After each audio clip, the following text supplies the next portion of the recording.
Part 2। Ritika का आखिरी वाक्य। पहाड़ी गांव की ठंडी स्याह रातें हमेशा डरावनी होती हैं, लेकिन उस रात का सन्नाटा किसी तूफान से पहले की खामोशी जैसा था।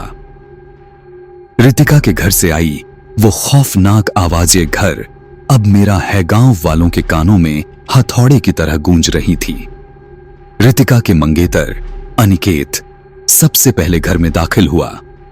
टॉर्च की रोशनी दीवारों पर पड़ी तो साफ दिखा दराजें खुली पड़ी हैं, बर्तन टूटे हुए और जमीन पर अजीब सफेद राख बिखरी हुई है। कमरे के कोने में रितिका खड़ी थी, लेकिन वो वैसी नहीं थी जैसी 2 दिन पहले दिखी थी। उसके लंबे बाल भीगकर चेहरे पर चिपके थे, होंठ नील पड़ चुके थे और उसकी आंखें ऐसी थीं जैसे अंदर सिर्फ अंधेरा भरा हो।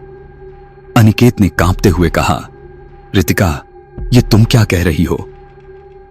रितिका ने एक ठंडी धीमी आवाज में दोबारा कहा, यह घर अब मेरा है और अब तुम भी।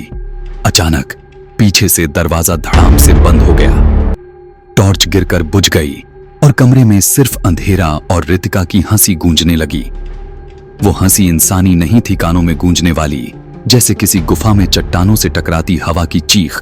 गांव वाले बाहर से दरवाजा तोड़ने की कोशिश करते रहे, लेकिन जब दरवाजा टूटा अंदर अनिकेत कहीं नहीं था।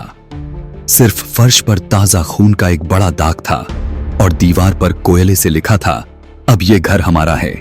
उस दिन के बाद से वो घर वीरान पड़ा है, लेकिन हर अमावस की रात वहां से धीमे धीमे रितिका की वही आवाज आती है, ये घर अब मेरा है। दोस्तों, इसका पार्ट 3 स्टोरी सुनने के लिए चैनल को सब्सक्राइब करें और बेल बटन दबाएं।